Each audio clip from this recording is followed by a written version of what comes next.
Colorado Territory, November 1876. The snow doesn't fall here the way it falls in other places. It arrives like a verdict, final, without appeal. Somewhere below the frozen creek, something enormous lies face down in the white, too large for a deer, too still for a man still living. Except the blood beneath him hasn't frozen all the way through, which means the heart is still working, barely, against everything it has any right to expect. On the hill above, a woman stands at a chopping block with a dull axe and a winter's worth of arithmetic in her head. 12 logs. 8 days of flour, 1 trap, 1 rabbit in 3 days. She doesn't know about the man in the snow yet. She doesn't know that the land under her boots belongs to him, that someone put a bullet in him to keep it that way, that the gold watch in his coat pocket is worth more than everything she owns. She will know all of this by morning, but first she has wood to split. Colorado Territory, November 1876. The wind didn't blow here, it scraped them. Came down off the ridge like something with teeth, dragged itself across the tin roof of Mae Calloway's cabin in long shuddering pulls that made the whole structure sound like it was trying to peel itself off the frozen ground and quit entirely. Some mornings Mae understood that completely. She stood at the chopping block in the gray half-dark before sunrise, the dull axe raised above her head, and she was not thinking about the cold. She was doing math. 12 logs left in the stack against the north wall. Maybe 14 if she counted the 2 pieces she'd set aside because the bark was still green and they'd smoke more than burn. The flour barrel had 8 days in it. 6 if she stopped lying to herself about how thin she was making the biscuits. Her left boot had a crack along the sole that let in water when she walked through anything deeper than an inch of snow. Which was everything. Which was all of it. Every step from the cabin to the wood stack to the creek and back, the cold working up through her foot, with the patience of something that had been doing this a long time and knew it would win eventually. The axe came down. The pine log split clean. 2 pale halves falling away from each other. And the shock of it ran up Mae's forearms and settled deep in both shoulders where it lived now, permanent as the cold itself. A grinding she'd been ignoring since October. She set up another log, raised the axe, kept the numbers running. Because this was survival at this particular stage of it. Not courage. Not the grit that people with enough to eat used to describe people who didn't. Survival at this stage was arithmetic. Counting what you had against what you needed and making peace with the gap every single morning before the sun came up enough to call it day. Joe had never been able to do that. Not because he was weak. He'd been the kind of man who found something worth noticing in everything. Who'd carried a Bible and 3 novels across 2 states because he believed words mattered even when the land didn't cooperate. He had a faith in forward motion that Mae had once believed was something she could borrow against when her own ran low. 2 years since the cholera took him in August. 3 days from the first fever to the last breath. She'd learned in those 3 days and in every day since that faith didn't stack firewood or stretch flour. Math did. The axe came down again. She kept working. She was still at it when Danny Greer came up from the direction of the lower creek. He was 20 years old and built like a fence post with ambitions, all height and not much else. And he moved through the frozen morning with the particular urgency of someone who had found something he wasn't sure what to do with. His breath came in rapid bursts. His cheeks were the hard red of cold skin over a young man who hadn't eaten a full breakfast yet, which was Mae's fault because she'd sent him down to check the traps before coffee and she'd regret that in a minute. She set the axe head against the frozen dirt. He stopped a few feet away, hands on his knees, catching his breath. Mae. His voice was unsteady, not frightened, startled, which was different. Danny didn't frighten easily. He'd grown up on this land, helped his father Walt run Greer's trading post since he could reach the counter, knew every inch of the lower valley. Startled meant something specific. There's a bear down in the willows past the second bend. He looked up, dead, I think, or close to it. Mae set the axe against the block. A dead bear. The calculation happened before she'd finished hearing the sentence. 100 pounds of meat, maybe more if it was a big one. Rendered fat for cooking and for packing the gaps in the window, chinking that let cold air pour through every night. Hide enough to trade at Greer's for flour to carry her through February. A dead bear in early November was not a tragedy. A dead bear was the difference between February and nothing. She left the axe against the block and took the Sharp's rifle from where it leaned against the cabin wall. Her thumb settled near the hammer without her telling it to. Stay close, she said. Don't get ahead of me. The path down to the lower creek was treacherous in the way of things that looked manageable from a distance and weren't. Frozen mud had humped itself into ridges sharp enough to turn an ankle. The dead grass along the bank wore a thin skin of ice that looked like solid ground until your boot went through it. Mae moved carefully. Not with trust but with suspicion and a working plan for when the suspicion proved right. The smell reached her before the shape finished resolving itself. Copper and wet fur and pine resin. And underneath those things a sweet wrong smell that she recognized because she'd smelled it before. The smell of something infected. Something that had been going wrong for a while and was only now advertising it. She slowed. Through the skeletal tangle of the willows, the shape was dark and massive, half buried in a snowdrift where the cut bank curved. She brought the rifle up. Something was wrong with it, too flat, the profile too angular at the edges. No shoulder hump. Bears had a shoulder hump always. Even dead bears. And this one didn't. Mae kept moving and the shape kept resolving, and her brain ran the category of bear for one more second before it gave up and admitted there was no category for what she was actually seeing. Because men were not generally built like this. Not like this. He lay face down in the snow. One arm bent under him, one stretched above his head as though he'd been reaching for something when he fell. The sheer size of him registered first and kept registering. Kept demanding she look again. The buffalo hide coat across his back was the width of a barn door. The boots, moccasin style, hand-stitched, calf length, made by someone who understood what feet needed on rough terrain, were the largest she had ever seen on a human being. His hand, the one stretched out in the snow above his head, lay open and palm up. She stopped 4 feet away and looked at that hand. Wide as a small shovel. The knuckles calloused and straight, the kind of hard that didn't come from fighting or from posturing. It came from decades of using a hand to do actual things. Driving stakes, pulling wire, hauling timber in conditions that didn't have names because they didn't need names, they just existed and you worked in them, or you didn't. Is he?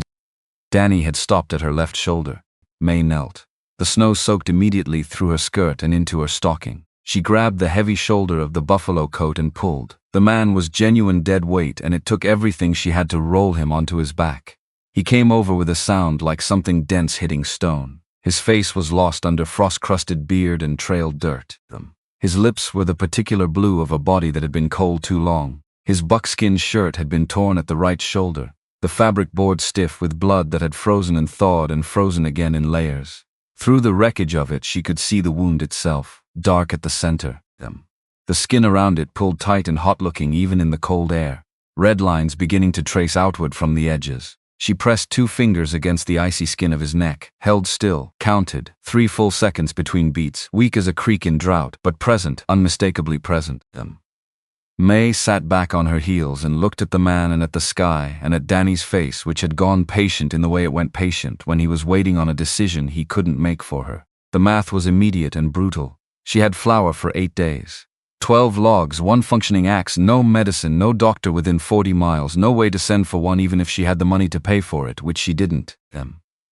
She thought he will be dead by morning regardless of what you do. She thought you cannot move 250 pounds of unconscious man up a frozen hill when you are one woman who hasn't had a full meal in 4 days. Then her hands moved, not exactly a decision, more like a reflex. The reflex of hands that had been the ones doing the surviving long enough to have opinions about what happened next. They went into the deep interior pocket of his coat, searching, looking for identification, for any information about who she was looking at before she decided what the situation required. They closed around something heavy, cold, smooth in the specific way of worked metal. She pulled it out, a pocket watch sat in her palm and filled it. Gold, not gold-colored, not gold-plated. The real thing, dense and warm-toned even in the gray morning light. The case was engraved with a pattern of overlapping lines too precise to have been done by any craftsman in this territory. She turned it over. The chain attached to it was thick link, each piece substantial. She bounced it once in her palm and felt the weight of it settle against her lines of her hand like a statement of fact. Mae knew gold. Joe had worked a mining claim for 7 months, and she had handled enough raw ore in those 7 months to understand the difference between what this was and what everything else was. This watch was someone's entire season of luck made portable. This was flour through spring. This was a new pair of boots and medicine and glass for the broken window and salt pork and seeds for March and an axe head that wouldn't split at the handle. She stopped herself. Let the calculations run out. The man made a sound. Low and wet, not a word, not consciousness. Just the body doing what bodies did when they refused to stop, which was its own kind of argument. Mae looked at the watch in her hand, looked at the man. looked at the darkening mid-morning sky and the snow still packed against the cut bank and the long steep path back up to the cabin. She put the watch back in his pocket. She put it back because a dead man's possessions were a scavenger's prize, and she was not a scavenger. A living man with a gold watch owed a debt, and debt was something she understood with her whole body. The architecture of it, the weight of what was owed and what was owing, and the particular honor of keeping the two sides of the ledger straight even when no one was watching, especially when no one was watching. Danny, she stood, her knees gave their usual commentary. Go to the lean-to behind the cabin, bring the canvas tarp, the heavy one with the brass grommets in the corners. He was already moving them. What followed took 2 hours, and there was nothing in those 2 hours that Mae would ever describe to anyone. She tied rope through the top grommets, rolled the unconscious bulk of him onto the canvas, with efforts that grayed the edges of her vision twice, and pulled them. She pulled with her whole body, angled against the slope, boots finding purchase where they could and sliding where they couldn't, the rope burning through her gloves and into the flesh beneath. Danny pushed from behind, throwing his slight weight against the man's boots with everything he had, his face going past red and into something quieter and more determined. They didn't speak. There was nothing to say that the work wasn't saying already. By the time they got him onto the porch, Mae's hands were bleeding inside her gloves.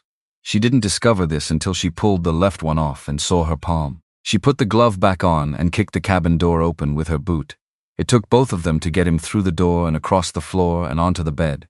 The only bed, Mae's bed, the one she and Joe had shared and that she had slept in alone for 2 years.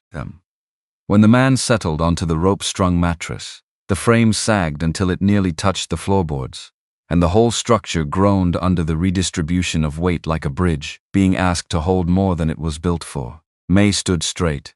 Let her back have 3 seconds of not being bent. Then she got to work. He was burning. She understood this before she finished removing the buffalo coat, before she cut away the buckskin shirt with her shears. The fabric beneath was gray with grime and saturated black at the shoulder, glued to the wound by dried blood and the beginning of something that had no good name. The heat coming off him was the wrong kind. The kind a body produced when it had turned its full resources against something invading it and was losing ground. She dipped a cloth into the bucket she'd set to warm near the stove, pressed it to the wound. The man convulsed. Every inch went rigid at once. A sound tore out of his throat that was not quite a scream and not quite a word, somewhere between the two, and his left arm swung out with the mechanical force of a body acting entirely without a mind behind it. His hand locked around Mae's wrist. The grip was absolute. Her forearm bones ground together. She did not gasp. She did not plead. She reached for the heavy iron spoon on the stove shelf and brought it down across his knuckles. His fingers loosened. She pulled free, stepped back, and rubbed her wrist with her other hand while she looked at his fever-flushed face. I am keeping you alive. Her voice came out level and not entirely clear. The next time you grab me, I will find a less comfortable way to do it. He didn't hear her. The fever had him entirely. He moved through the delirium in the way of someone who was not anywhere near this cabin, his head turning side to side against the thin pillow. His cracked lips forming words she had to lean in to catch. Not names, not prayers. Not the desperate scrambling after mercy she might have expected from a man this close to the edge. Shipping contracts, land figures, timber rights. The low, methodical murmur of a man dictating terms in a meeting that wasn't happening. And then clear as water. Keep the deed away from Pruitt, Chester. Pruitt doesn't get anywhere near the deed. Mae straightened slowly. She put the name Pruitt and the name Chester in the part of her mind where she kept things that needed context before she could use them. Then she went back to work. The storm settled in that night and stayed for 3 days. The wind found every weakness in the cabins chinking and drove cold through each one with the efficiency of something that had been doing this for 1,000 years and knew exactly where the gaps were. Mae packed the worst of them with strips torn from a wool blanket she couldn't spare. The firewood burned at twice the rate she'd planned because keeping a fever patient in a Colorado winter required a different kind of heat. Sustained, even, unrelenting. And every log she put in the stove was a calculation against what was left stacked outside. Danny came by during the first afternoon, checked the traps on the lower creek, left a rabbit he'd snared on the porch without being asked to. She boiled it into broth and used the broth for the man and ate the bones herself, because that was the arrangement the situation had produced, and she had learned not to argue with arrangements produced by situations. She and Danny took turns through the first 2 nights, him sleeping in the chair near the door and her on the floor near the stove. both of them waking by turns to feed the fire and work water past the unconscious man's lips. The boards were cold in the absolute way of stone. They didn't hold heat, they conducted cold upward, patient and thorough. Between these tasks, Mae lay on her back and listened to the storm and did the numbers, which never resolved the way she needed them to. The resentment was real. She didn't pretend otherwise, at least not to herself. She resented the wood. She resented the broth she'd fed to a man who wasn't awake to receive it. She resented the particular sound of his breathing, which was loud and labored and took up all the air in the small space. She let herself feel all of it because denying it would have been a luxury, and she had given up luxuries 2 winters ago. She kept working anyway. The third morning the storm broke. The silence that replaced it was so complete that Mae sat up from the floor before she'd finished deciding to. Her body responded to the change in sound before her mind caught it. The fire had burned down. She fed it without lighting a lamp, moving through the dark cabin by the geography she knew in her bones. Then she went to check the man. His breathing had changed. Still labored, still a long way from easy, but slower. The frantic working quality of it had eased into something more deliberate. The red lines she'd been watching trace outward from the wound for 2 days had stopped. Were they pulling back? Maybe.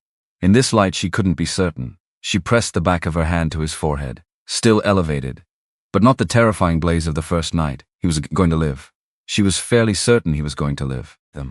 Mae sat on the wobbly stool beside the bed and wrung a clean cloth in the basin and pressed it to his forehead and held herself still for a moment, which she could rarely afford. Which she took now because it was the middle of the night and no one was asking anything of her, and some part of her needed to exist without being asked anything for just a few minutes. Without the fever color in his face, she could see him clearly for the first time. He was not handsome in the way of men who'd been told they were handsome. The nose had been broken and healed at its own judgment more than once. The jaw was too heavy for any soft adjective, but it was a face that had been somewhere real, that had paid the full price of the country it had moved through. The gray at his temples was not the gray of age so much as the gray of weather and exposure and years of squinting into the distance at things that needed to be done. She'd learned to trust that kind of face.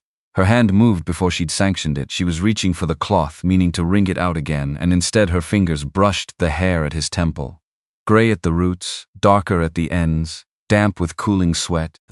She went very still when she understood what she'd done. She pulled her hand back, curled it into a fist in her lap. 2 years since she'd touched another adult with anything other than purpose. She hadn't understood until this moment how thoroughly she'd sealed that whole range of need. Had packed it over with work and arithmetic and the daily requirements of keeping herself functional.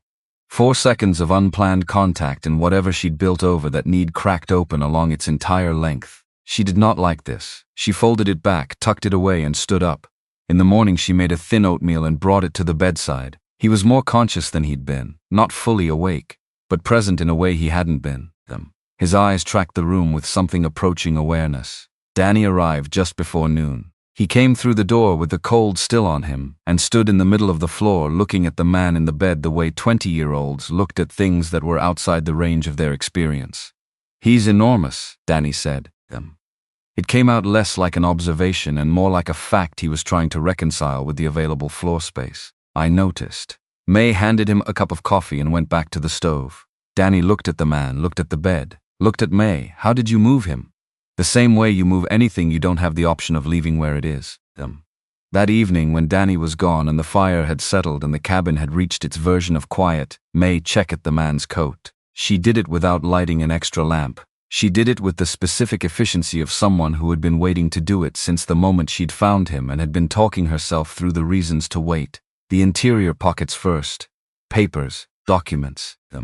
She found the deed in the left breast pocket, folded the way something folded often and carefully. She opened it in the light of the fire and read it once and then read it again. Maddox Ridge Holdings, Valley Section.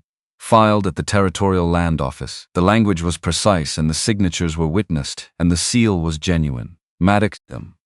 She refolded it along its original creases and placed it in the deep pocket of her apron, where it would stay against her hip until she understood what it meant. Then, in the side pocket, she found the 5 coins.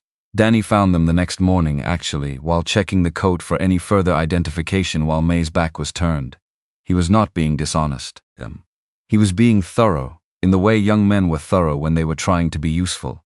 He came to her with his hands open. 5 double eagles. $20 each, gold, $100. Mae stood at the table with her back to the room and looked at those coins in Danny's hands and did not breathe for the length of several heartbeats. She knew exactly what $100 meant in this territory in November. She had been calculating against that number in various forms since August. Since before August. Since the morning after Joe died, when she'd sat in this same chair and added up what she had and subtracted what she needed and looked at the number left over and understood what the next 12 months were going to require of her. $100 was flour through spring, new boots, medicine, glass for the broken window she'd been stuffing with rags since September, salt pork enough that the ache behind her ribs from not eating enough would have a chance to stop being constant, seeds for March, an axe head that didn't have a hairline crack running up through the steel that she'd been watching and praying would hold through winter. $100 was the gap between her arithmetic and what the arithmetic kept adding up to. She held the coins in her palm. She held them long enough that Danny began to look uncertain, which he almost never did. Then she walked to the shelf above the stove where she kept the chipped ceramic jar full of sewing supplies. She opened it, moved the needles and thread aside, dropped the 5 coins in. They settled with a series of heavy, muffled sounds. Dense and final, we don't steal. Her voice came out less solid than she'd intended. She let it. He'll settle accounts when he wakes up. Those stay there until he does. Danny looked at the jar, looked at Mae, The expression on his face was the expression of a young man absorbing something he couldn't quite decide was wisdom or stubbornness, and settling provisionally on trusting that it was one of them. He left at dusk. She sat at the table in the lamplight and worked on the stitching coming apart on the shoulder of her winter coat and did not look at the jar, except for the time she looked at the jar, morning of the 5th day. Mae was at the table with a piece of harness leather in her lap, pushing a heavy needle through it with a thimble she'd been using since her mother gave it to her, when the bed ropes shifted with the sound of deliberate, purposeful movement. She tied off the stitch she was on, cut the thread with her teeth, set the leather down. Only then did she turn. The man was awake, not surfacing, not half-conscious, fully, completely awake. His eyes open and moving through the room with an efficiency that stopped her breath for a moment. He looked at the door first, then at the rifle leaning against the wall, then at her.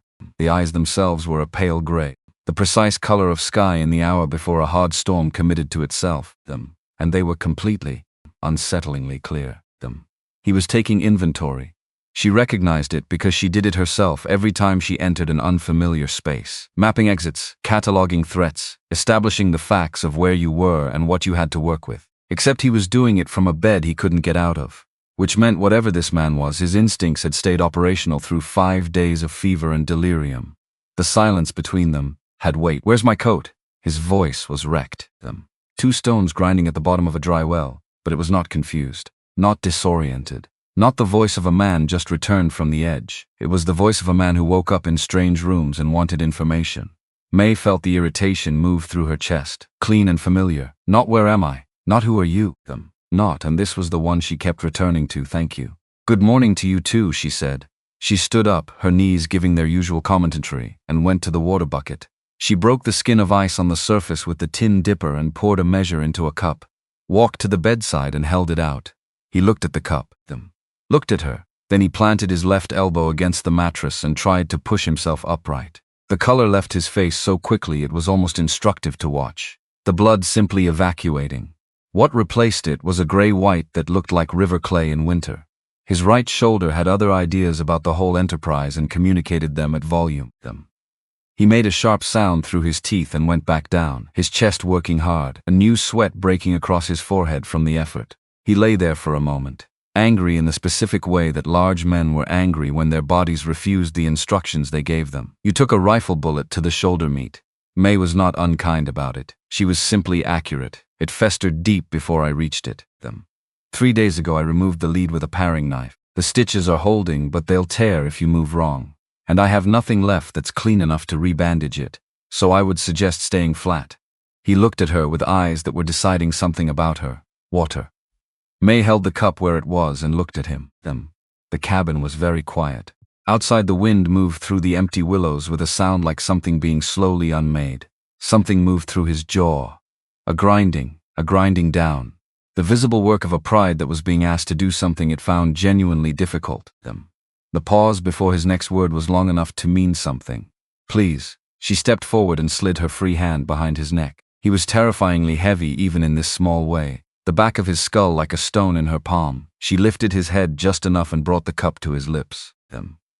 He drank with the completeness of someone who had been without water, long enough that the body had stopped being polite about needing it. Water ran down his chin and soaked into the collar of what remained of his shirt. He emptied the cup entirely. She lowered his head and stepped back.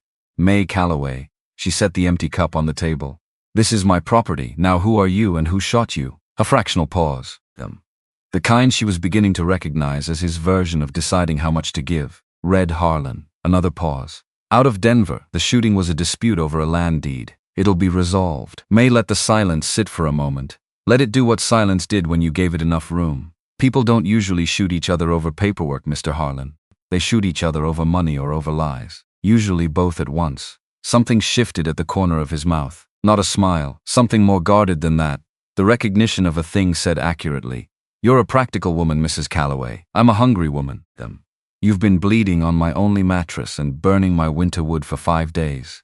I don't have the energy for anything that doesn't move us forward. She turned to the stove and ladled oatmeal into a bowl. Thin oatmeal, the kind stretched with water, the kind that had been the same meal for 4 days running. She brought it to the stool beside his bed and held a spoon near his mouth. He looked at what was in the bowl. What is that breakfast? I'd rather not. Suit yourself. She pulled the spoon back and started to stand. Wait. The word came out before he'd finished deciding to say it. He swallowed something that was not oatmeal. I'll eat it. She sat back down and fed him in silence. He ate with the mechanical resignation of a man doing a necessary thing, his jaw working steadily, his eyes drifting to the window where the oil paper let through a flat gray morning light. Between spoonfuls he looked at things, her cuffs frayed at the wrists, the floor where a board had warped and left a gap she'd stuffed with burlap, the rifle, the ceramic jar on the shelf above the stove. He was reading the room. She understood this. She let him read it because there was nothing in it she was ashamed of, and because people who read rooms carefully were people who understood that rooms told the truth about the lives inside them. You saved my life, he said when the bowl was empty. He said it to the ceiling, not to her. The tone was precise. Not gratitude, not sentiment. The acknowledgement of a fact being entered into a ledger. My neighbor Danny Greer found you in the willows. She scraped the last of the oatmeal from the bowl. I wanted to leave you there. You're too heavy and you eat too much. He turned his head and looked at her, not the inventory look. Something different. Something that was actually seeing rather than cataloging. Then why didn't you? Her hand went still on the spoon. She thought about the watch, the cold gold weight of it in her palm. The 5 coins now sitting in a ceramic jar above the stove, dense and final. The decision that hadn't felt like a decision so much as a fact her hands had arrived at before her mind caught up. She met his eyes. Those storm gray eyes that didn't flinch and didn't soften. She held them without flinching and without giving him anything he hadn't earned yet. The ground is frozen solid, Mae said, and I don't have a shovel strong enough to bury a man your size. 9 days after Mae had pulled Red Harlan out of the willows, the flour barrel hit bottom. She knew it was coming. Had been counting the days against the supply since the 3rd morning. Had stretched it further than she'd thought possible through a series of small deprivations she hadn't announced because there was no one to announce them to.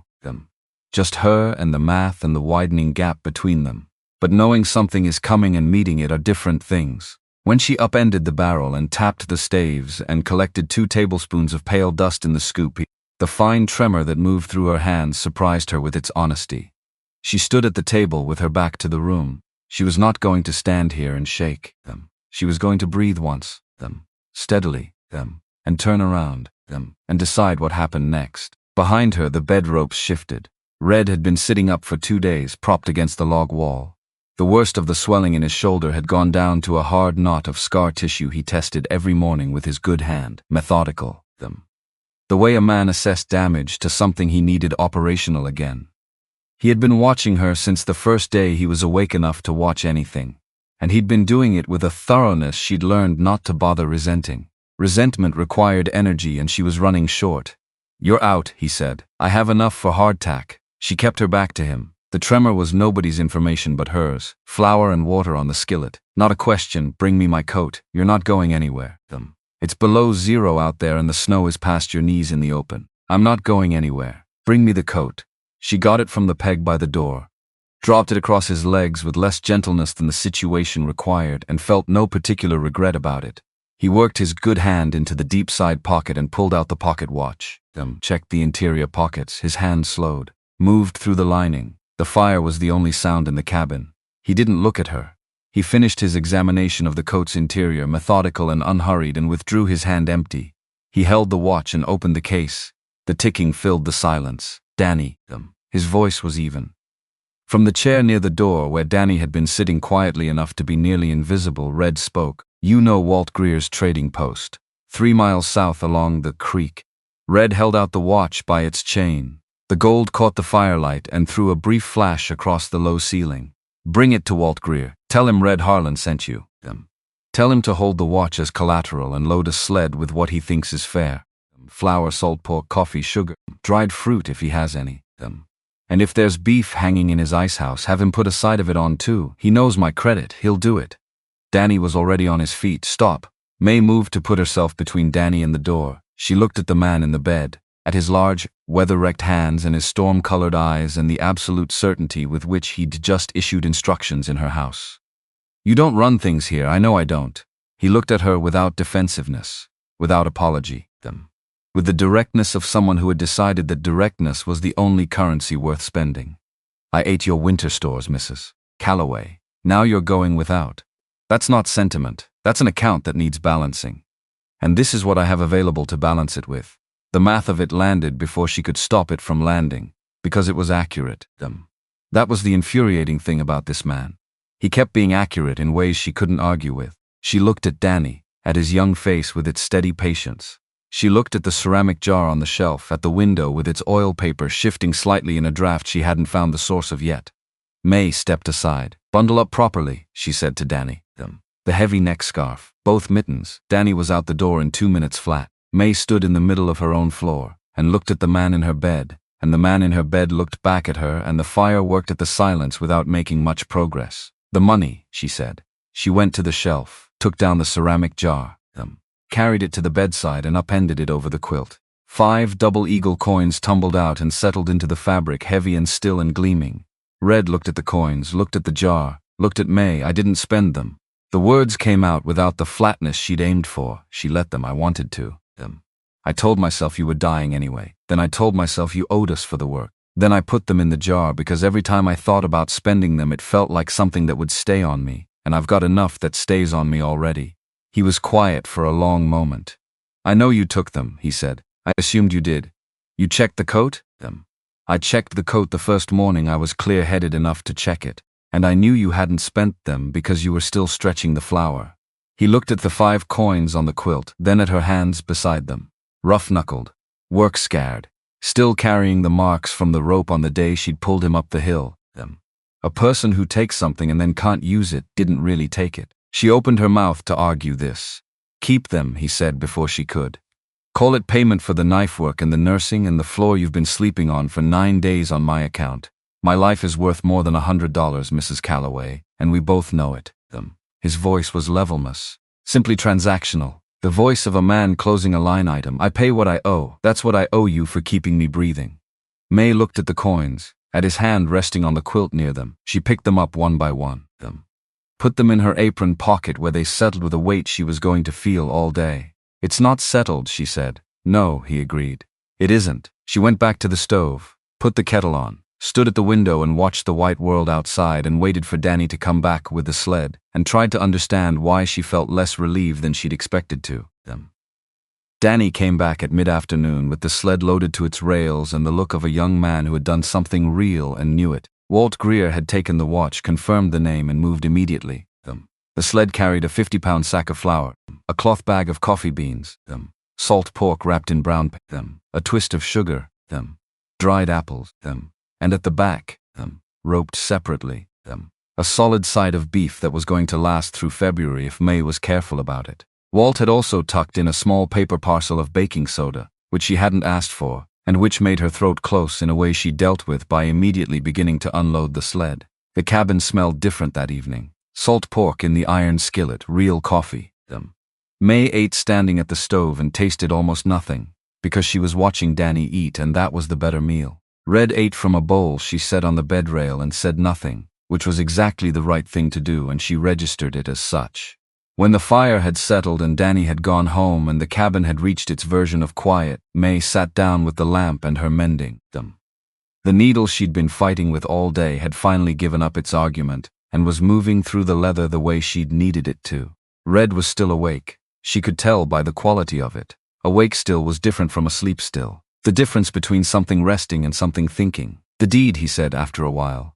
Mae set down the boot, got up, went to the apron hanging by the door and reached into the deep left pocket.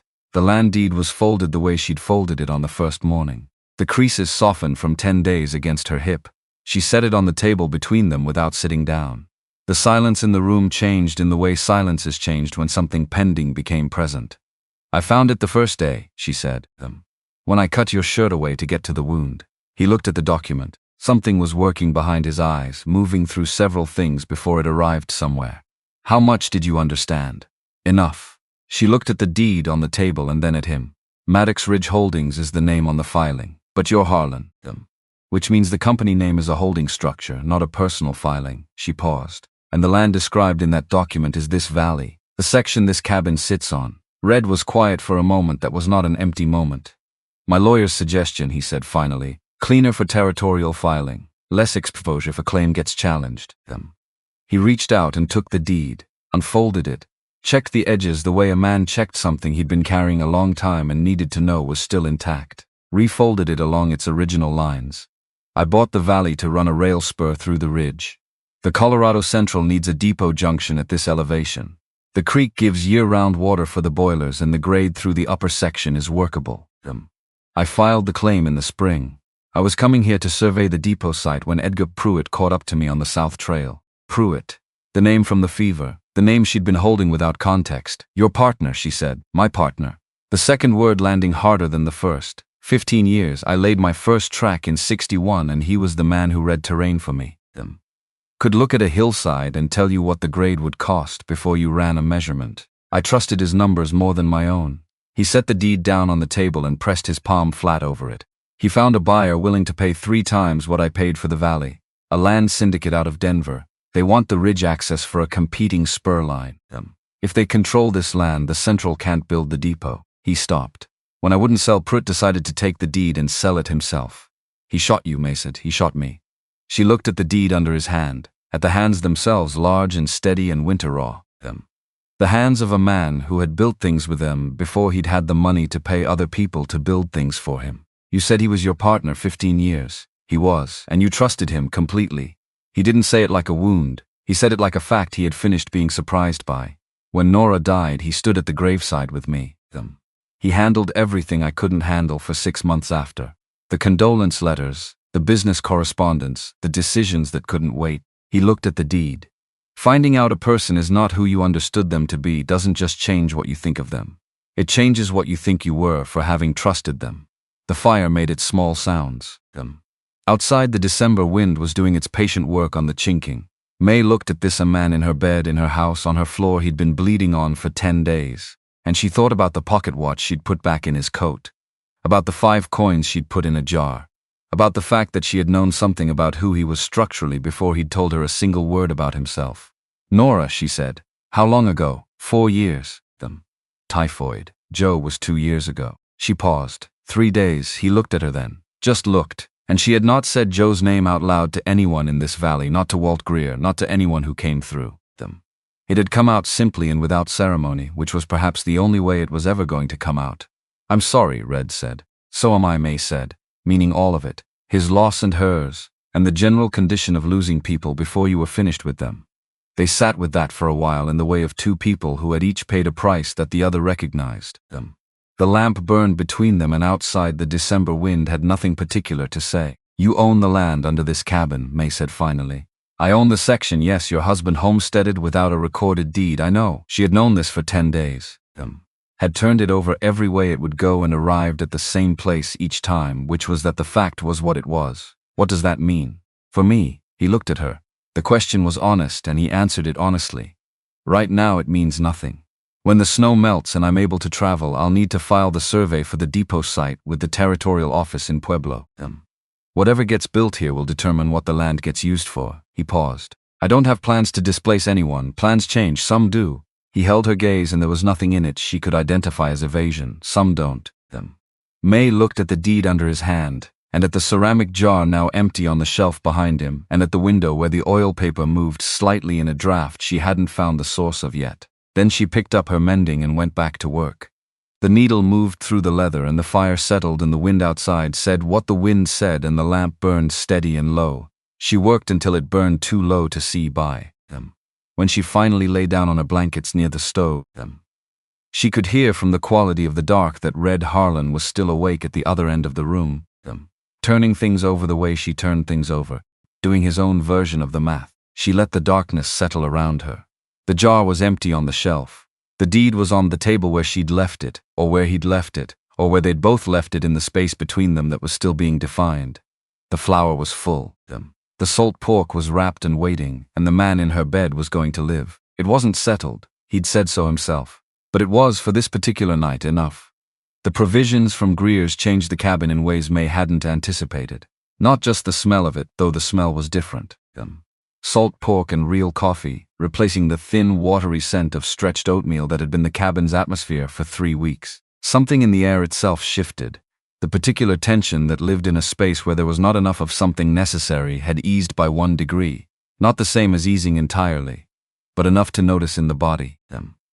Enough that her shoulders sat differently when she was working at the stove, no longer braced against the next shortage before the current one had resolved. She noticed it in herself last, which was characteristic. What she didn't anticipate was learning to read Red Harlan. It happened without intention. He was there when she woke, and there when she went to sleep, and there in all the hours between, and a person paid attention whether they meant to or not.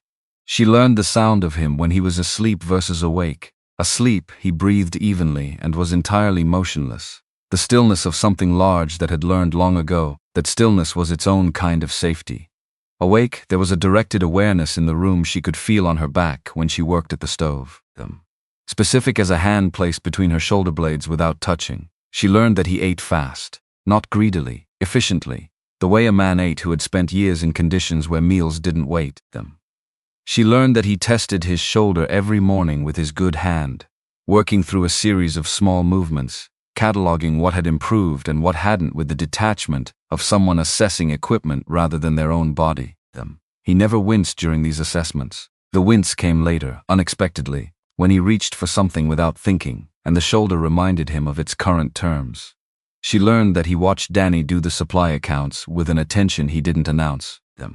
After 3 days of watching, he said once quietly, "You're carrying the remainder into the wrong column. It belongs one place to the right." Danny tried it, got the total right on the first attempt, looked at Red with the expression of someone who had discovered that a particular tool worked exactly as described. Mae had come in from the wood stack to find Danny working the accounts again, with focus she had never managed to produce in him through direct instruction.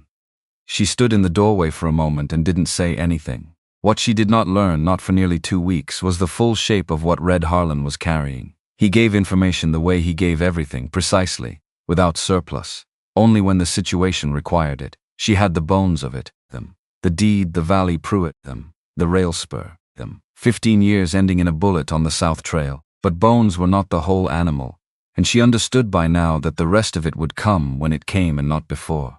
The night she got the rest of it started with 2 cups of coffee. She set them on the table without explanation. After a moment, Red reached from the bed and took the cup she'd placed at the near edge. The fact of 2 cups with no discussion required was its own conversation, and they had both learned to read that kind of conversation. "Pruitt was in your fever," Mae said. "You said keep the deed away from him. Keep it in the left pocket, and a name, Chester." What exactly did I say? Keep the deed away from Pruitt, Chester. Pruitt doesn't get anywhere near the deed. Clear as anything in the middle of 3 days where nothing else you said made sense. Something moved across his face, brief and controlled, but she caught it. Harlan was what I called him. Edgar Chester Pruitt. He set the cup down. We used given names with each other. 15 years of given names. He was quiet for a moment in which the fire said something neither of them needed to interpret. I built the first line with 30 men and a surveying kit I bought, used from a man in St. Louis. Chester read the terrain. For the first 4 years we didn't pay ourselves. Everything went back into the next section of track. He looked at his hands. The hands of a man who had driven stakes and strung line before he had the capital to pay other men to do it. When Nora died, he handled everything I couldn't handle: the condolence letters, the business correspondence, the decisions that needed making while I was not available. A pause. For 6 months after she died, I was not fully available, and he kept things running. Mae listened. She understood that this was not easy to say, and that it was being said anyway, and that the being said anyway was the significant part. And then he tried to kill you. And then he tried to kill me. He picked the cup back up. The buyer he found, the land syndicate out of Denver, they were offering $40,000 for the valley section. My purchase price was $12,000. Chester's share of the difference would have been $9,000. He looked at the deed still sitting on the table between them. That's his number, as it turns out. $9,000 is where Chester Pruitt stops being the man I knew and becomes someone else entirely. Mae sat with this, with the arithmetic of betrayal.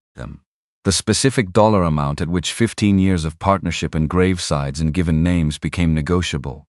Did you know he had a number, she said. Everyone has a number. His voice was level, not bitter.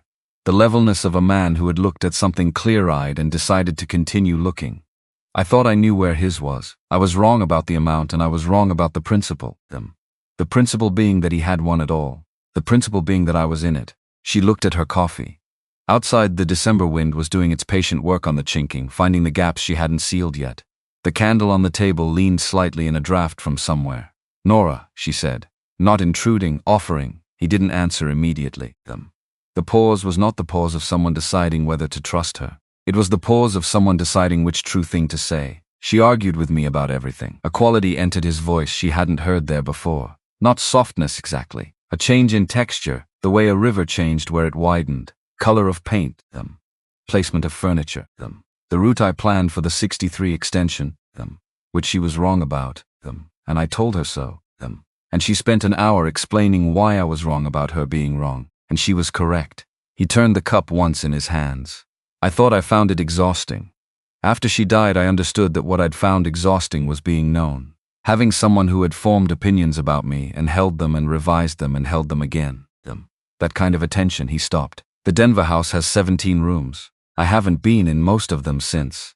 Mae looked at this man, enormous, weathered, self-contained in the way of things that had learned to be, and she understood something she hadn't had the information to understand before. The railroad and the land deals and the 17-room house and the 15-year partnership. These were the structures a person built when they needed to fill a space that had been left by something else. She understood this with her whole body, because she had built her own version of the same structures, smaller in scale, made of flower counts and trap lines instead of rail contracts, but the same architecture underneath them. Joe couldn't do the arithmetic, she said, the survival kind.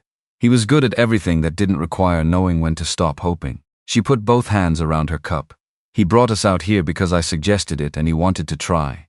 And he tried everything I suggested because he believed in my judgment. I thought that was love, and it was love, and it was also.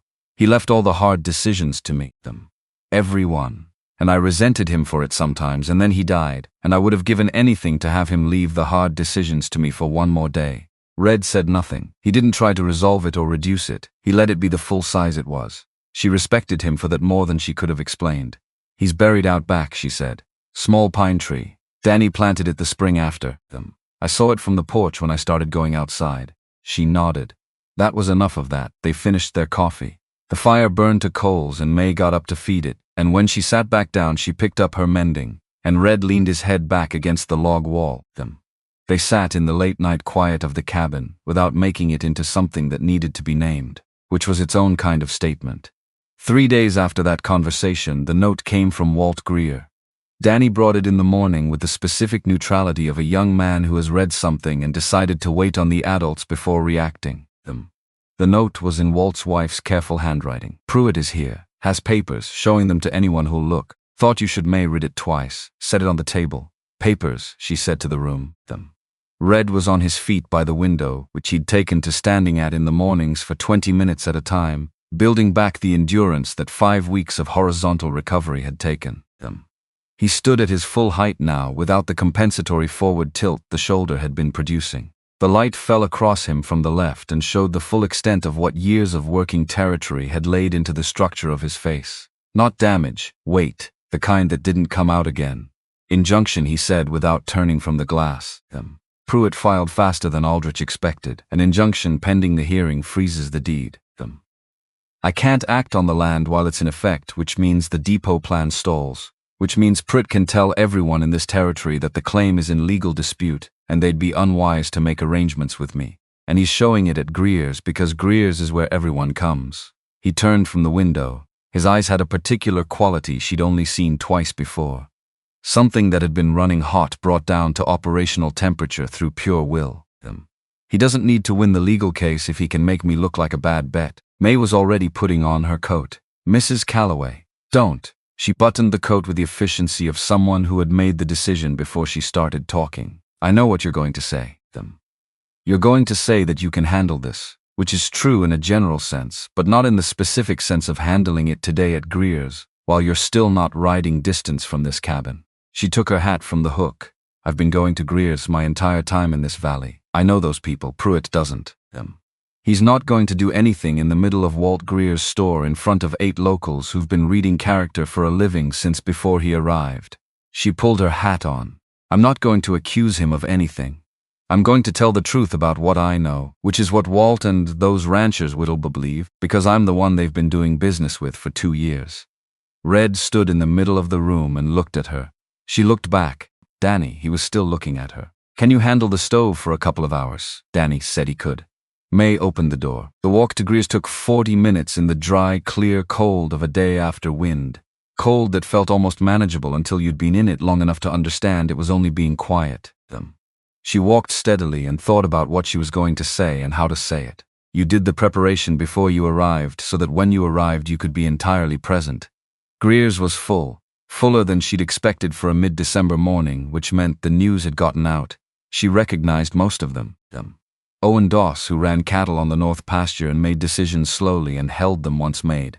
The Borden brothers, both of them. Walt Greer behind his counter. Della Horne near the dry goods shelves, who gave Mae a small nod when she walked in, the nod of a woman who had sat with Mae through 2 difficult nights in the past year, and understood without needing it explained that Mae being here right now was not accidental. Edgar Pruitt stood at the center of the room holding a document the way people held things they wanted others to look at. Casually, like he'd almost forgotten he had it. He was a compact man with pleasantness that sat on the surface and didn't go deeper. Well dressed for the territory. The pleasantness in his face when he saw Mae was practiced in a way that real pleasantness never was. What a coincidence. Not much coincides in a valley this size, Mr. Pruitt. She didn't stop moving until she was standing where everyone in the room could see her without turning their heads. I heard you had papers to show people. An injunction, Pruitt said, freezing the Valley Ridge deed pending a court hearing in Denver. The claim is under dispute. What's the dispute? She looked at Owen Doss rather than Pruitt, because Doss was the one who mattered here. A prior agreement between partners that was violated when Mr. Harlan filed the claim without proper consultation. Is the deed's authenticity in dispute? A pause, small but present. The manner of acquisition. I asked about the authenticity. Is the deed genuine or isn't it? Pruitt adjusted his grip on the document. The territorial court has not yet. Walt, she turned to Greer. You saw the deed when Danny brought the watch in. Walt had the satisfied look of a man who had been waiting for the conversation to arrive at a point where he could speak usefully. Territorial seal. 2 witnesses. Land office registration number looked genuine to me. It is genuine. She said it to the room in general in the same voice she used to report the state of the Lower Creek. I've seen it myself. I've held it. It was filed at the Territorial Land Office this past spring, and there's a lawyer in Denver named Frank Aldrich who can verify every detail of that filing. She paused. An injunction isn't a judgment. It means someone has asked a court to look at something. That's a long way from the something being wrong. Mrs. Calloway has a personal interest in this situation. The warmth in Pruitt's voice had thinned to the wire underneath it. She's been housing Mr. Harlan for over a month. The room shifted slightly. She felt it. I found Mr. Harlan in a snowdrift on my property with a rifle bullet in his shoulder, which I removed with a paring knife. She let that land. I'd have done the same for anyone if I found in that condition. Another pause. Deliberate. The question of who put the bullet there might be worth asking alongside the question of who's disputing the deed. The room went quiet in the way rooms went quiet when something specific had been said that couldn't be unsaid. Then she did the thing she'd been carrying for weeks. The name from the fever. the name she'd been holding without its full context until now, when it had all its context. You go by Edgar now, but in Mr. Holland's fever he called you Chester. Edgar Chester Pruitt. She watched his face, the name a man uses for someone he trusted with everything, the name of the man who stood at his wife's graveside. The room went very still. Pruitt looked at her for a moment in which his pleasantness completed its transition into something that had given up performing itself. Something older and colder moved behind his eyes. But he couldn't answer it. To deny the name was to confirm it. To confirm it was to confirm everything she'd implied. He was in a room full of people who had been reading situations like this for their entire working lives, and he knew it. Della Horne, from near the dry goods shelves. Not loudly, not performatively, simply with the matter-of-fact certainty of someone stating a thing everyone in the room already half knew. I've bought credit from Mae Calloway for 6 years. Her word is good in this valley. It was not a speech. It was 4 words of endorsement delivered in the tone of someone reporting the weather, and it landed heavier than a speech would have because it came from a woman who never wasted words on things she didn't mean. Pruitt looked around the room. The faces looking back at him were not hostile. They were worse than hostile. They were decided. He smiled, the smile that had given up performing itself entirely. You're very thorough, Mrs. Calloway. I listened carefully, she said. It's useful out here. She set 4 cents on Walt's counter for the salt she'd come for. Good morning, Walt. She walked out. On the porch she stopped and breathed the cold air in through her nose and out through her mouth twice. Her heart was going faster than usual. She let it settle. Owen Doss would think about what he'd seen for 3 days and then make up his mind and hold it. The Borden brothers would talk to every rancher on the North Pasture by Saturday. Della had already decided. Walt had decided before Mae walked in.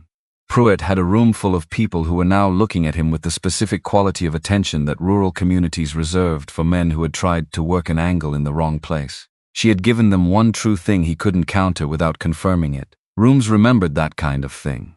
She walked home. Red was at the window when she came in, his large hands loose at his sides, watching the path. Walt heard me before he heard Pruitt, she said. And Edgar Chester Pruitt. He was very still for a moment. You connected that from the fever. I've had weeks to think about it. She hung her coat. I said it to his face and he smiled. The smile he uses when he's deciding something. He couldn't answer it without confirming it. Red turned from the window. What did the room do? The room went quiet in the way rooms go quiet when something real has been named. She went to the stove.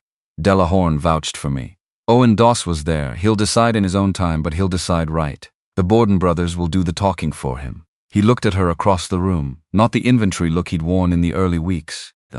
Something that was actually seeing rather than cataloging. You used the name deliberately, he said. I used the truth deliberately, which is the only way I know how to use it. He wrote 2 letters that evening. One to Frank Aldrich in Denver laying out the deed's provenance and Pruitt's likely legal strategy. One to the territorial marshal in Pueblo naming Pruitt and providing what details he could about the shooting on the South Trail. He read them aloud to Mae because he understood without being told that she was the kind of person who needed to know what she was carrying, and because she was in fact exactly that kind of person. The hand that held the pen moved with the deliberateness of a man who wrote to be understood. Precise meaning. No words doing more than one job.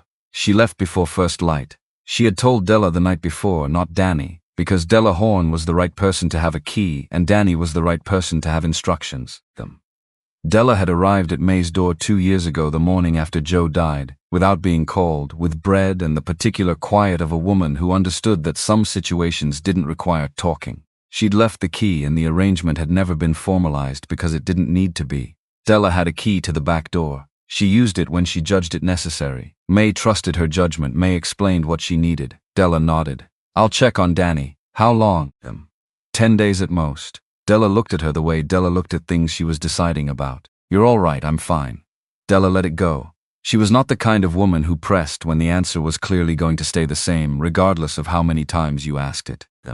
Mae took the bay mare from Greer's by prior arrangement with Walt, who asked no questions and handed her the reins and a waxed canvas cover for the saddlebags and said, Safe trip, Mae. That was all. The road south along the creek was passable for the first 6 miles, packed snow from enough previous travel to give the mare steady footing. After that it opened onto the main territorial road, wider but less sheltered, and where the wind had its way with the drifts. Mae kept her head down and let the mare find her footing and held Aldrich's address in her mind like a fixed point. Larimer Street, above the assay office. Third door on the left. She did not think about the length of the road. She thought about the next mile and the one after. This was how she had survived most things. She made the lower pass on the afternoon of the second day. The grade was workable, the snow compressed enough by earlier travelers that the mare moved through it with only occasional difficulty. On the far side, Denver appeared in the distance in the way cities appeared from high ground, a gathering of smoke and geometry against the flat winter sky, improbable and definite at once. She found Frank Aldrich on the third morning above the assay office on Larimer Street, exactly where Red had said he'd be.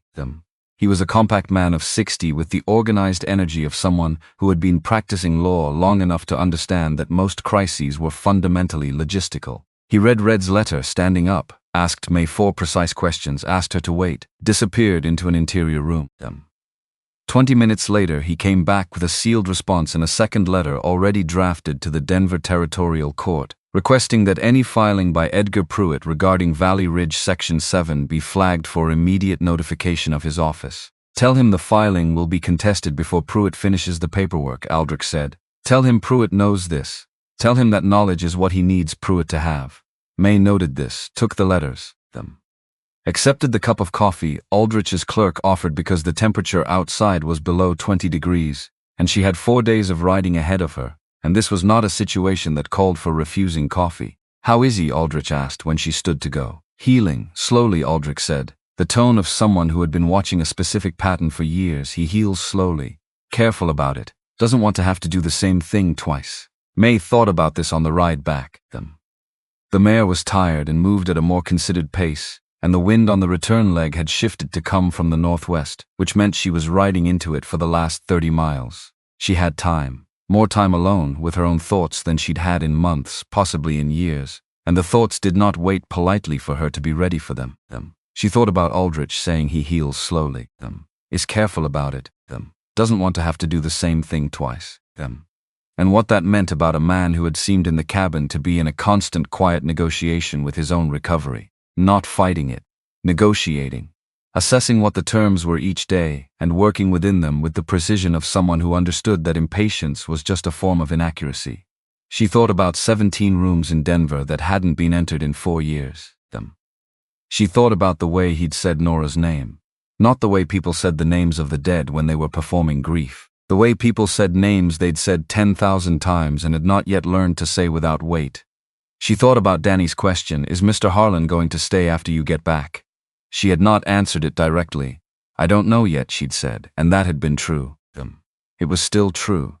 But the shape of what she didn't know was becoming more defined, which was different from knowing but was adjacent to it. On the third day of the return ride, somewhere in the 40 miles before the valley, Mae became aware of something she had been aware of for several days without being willing to be aware of it.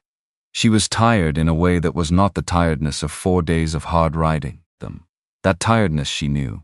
She had ridden hard distances before, and knew what it felt like in the body, where it lived and how it moved. This was different in a way she was not ready to name, heavier, more systemic, settled in a different part of her entirely. She rode on.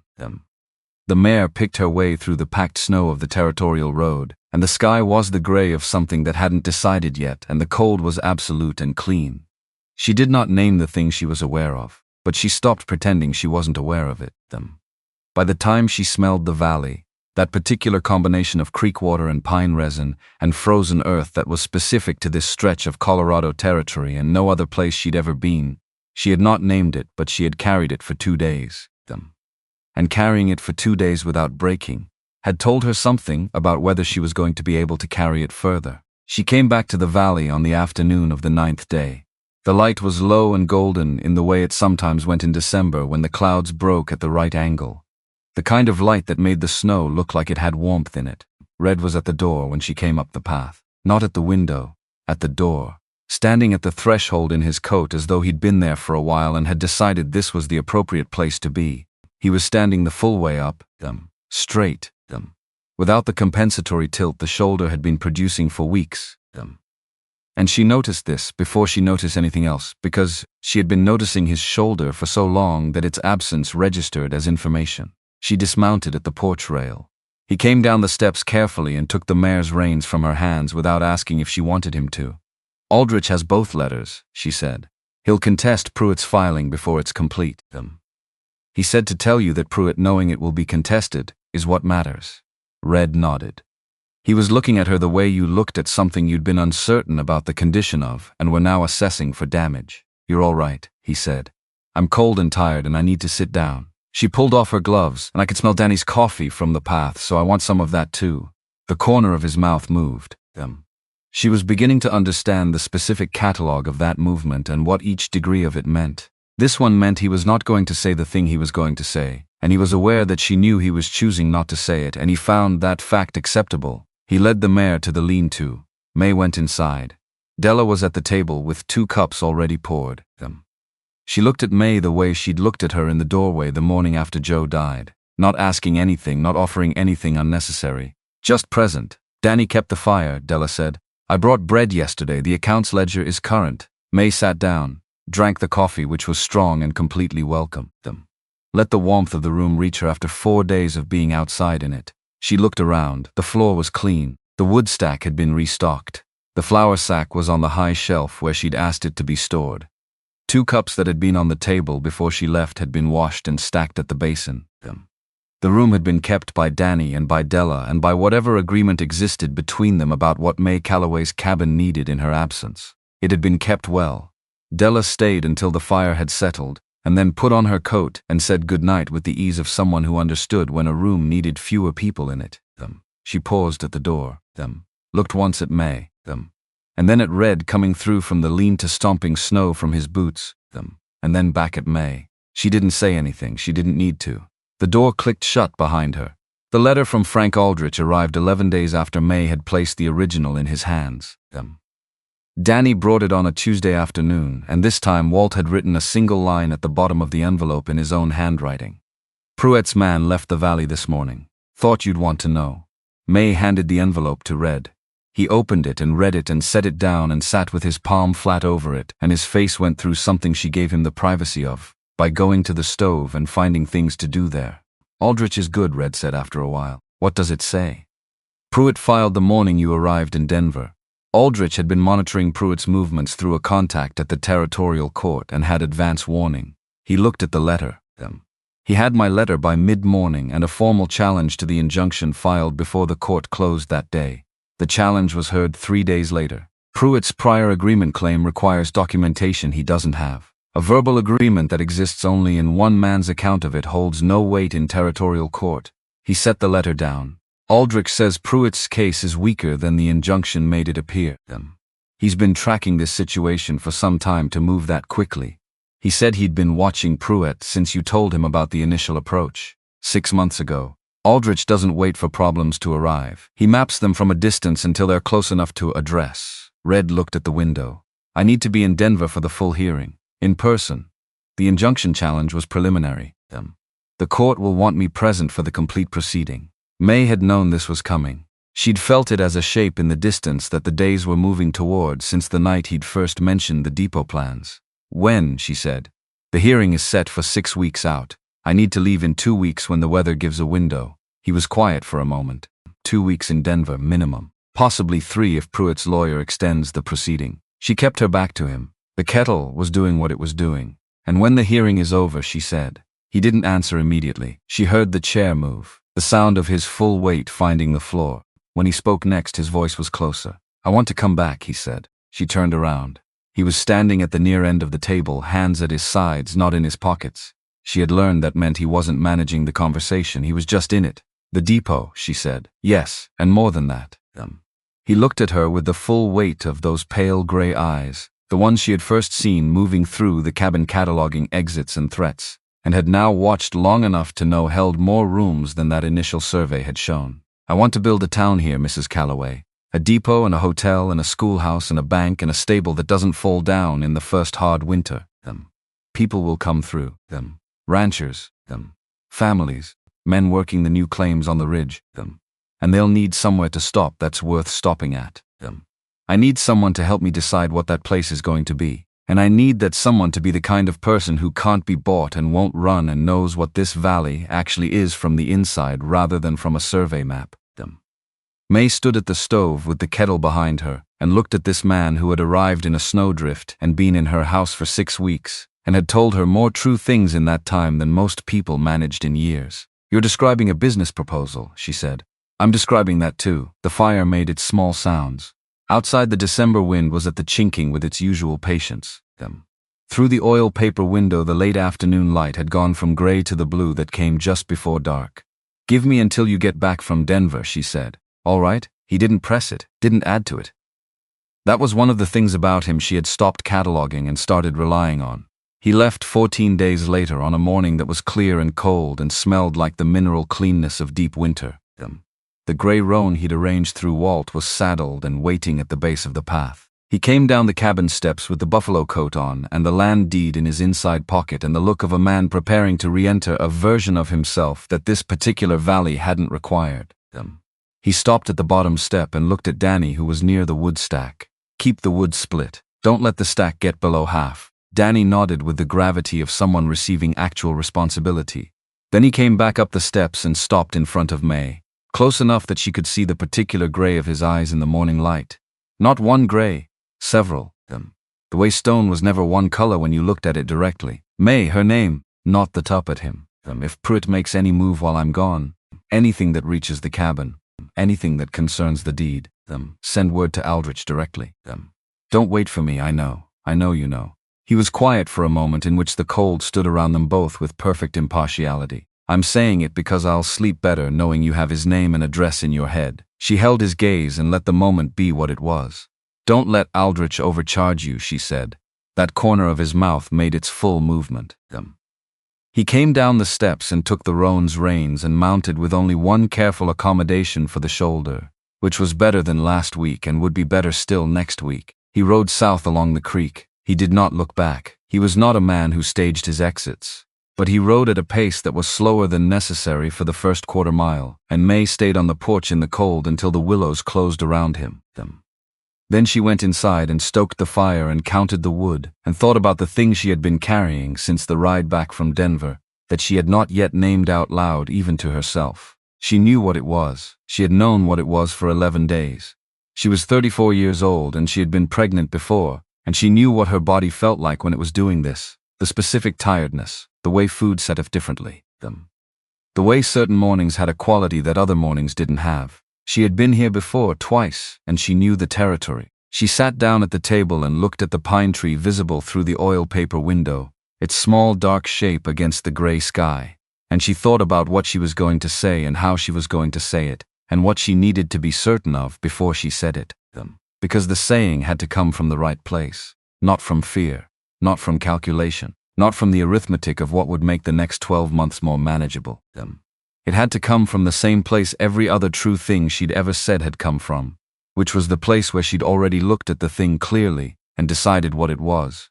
She wasn't there yet. She needed a few more days. She gave herself the days.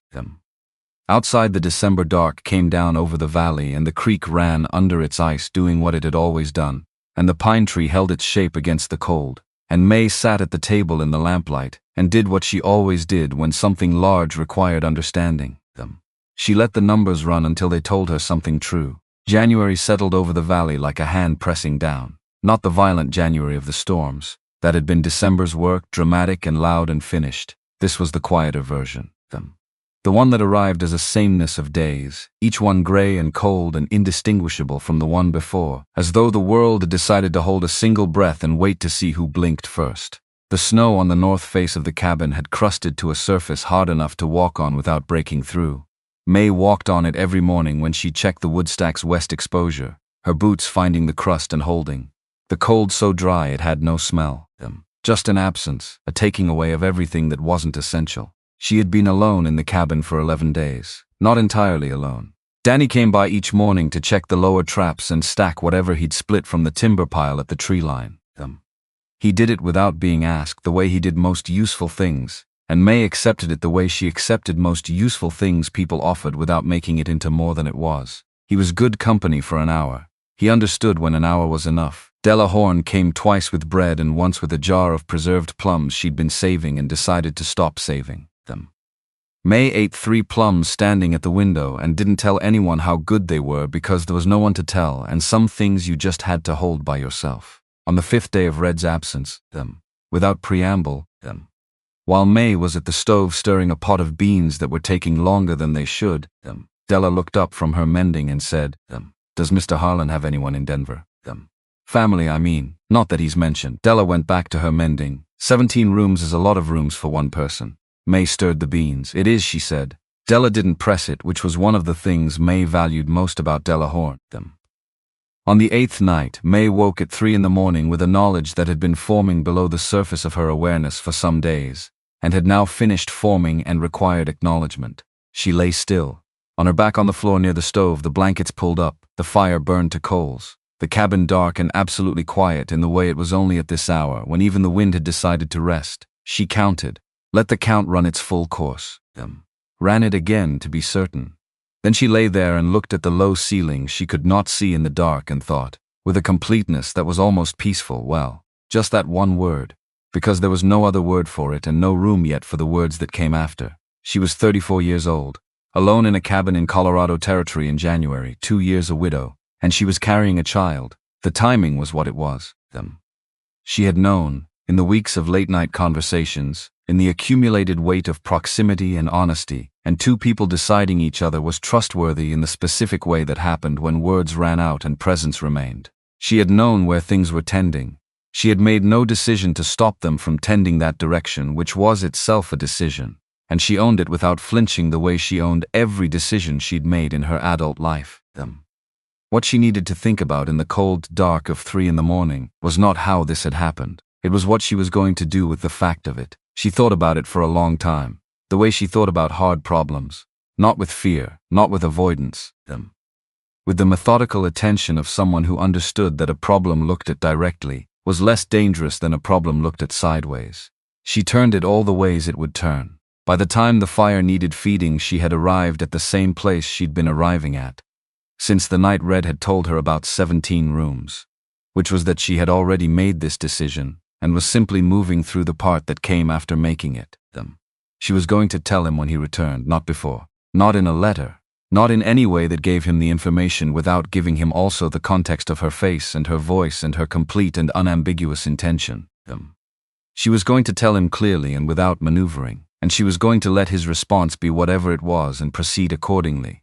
This was the plan. She held it through the remaining days of his absence the way she held everything she needed to keep. Carefully, without letting the holding become its own kind of weight. On the 14th day of January she went to the tree. She went in the early afternoon when the light was thin and white and the wind had gone entirely still. The particular stillness that sometimes preceded a change in weather, when the sky was deciding something. The pine tree behind the cabin was small. Danny had planted it the spring after Joe died, barely taller than his own shoulder at the time. It had grown enough in 2 years to be unambiguously a tree rather than an optimistic seedling. Mae had put a ring of stones around its base the first winter to keep the snowplow from burying it. The stones were buried now, but she knew where they were. She stood beside the tree in her coat with her hands in her pockets. She hadn't come here to ask for anything. She'd stopped asking Joe for things the first winter after he died, when she'd understood that the asking was a way of not accepting that he was gone. She came to the tree when she needed to say something true out loud, and there was no one appropriate to say it to. "There's a man," she said. The tree held its shape against the white sky. He arrived in a snowdrift in November, and I pulled him up the hill with a canvas tarp and Danny's help. And for the first several days I resented him for existing in my cabin and eating my food, and I'm not going to pretend otherwise. She looked at the ring of buried stones. "He's large, Joe, considerably larger than you. He makes Danny do accounts correctly for reasons he explains in terms of the real world, and Danny listens to him in a way he's never quite listened to me, which I have decided is about novelty and not about preference." A pause. "He went to Denver 2 weeks ago to deal with a legal matter, and I am going to say yes to him when he returns. I've already said it in my own mind. I'm saying it here because you deserve to know before I say it to him. And because I needed to hear myself say it somewhere that cost something so I'd know I meant it." She stood there for a while longer, not speaking, letting the cold and the quiet be what they were. Then she touched the trunk of the pine tree once, the bark rough under her bare fingers, and went back inside. Red came back on the 18th day. Not the 3 weeks he'd estimated. 18 days, arriving on a Tuesday afternoon in the low gold light that sometimes appeared in January when the clouds broke at exactly the right angle. The light that made the snow look like it had warmth in it, instead of just reflecting it back at you.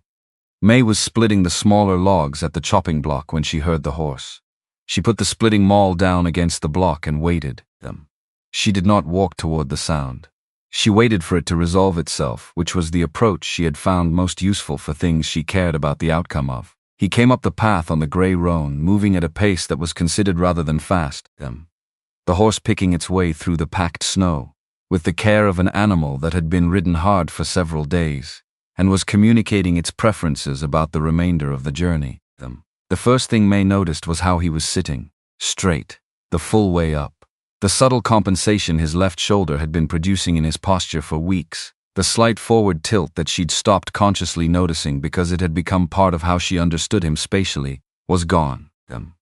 He was sitting at his full height, which on horseback in the pale afternoon light was a considerable height, and the roan underneath him looked proportional in a way that most horses under most men did not. He dismounted at the porch rail and stood and looked at the cabin and then at Mae. The hearing, she said. Aldrich argued the prior agreement claim required documentation Pruitt doesn't have. A verbal agreement between partners that exists only in one man's account of it carries no weight in territorial court.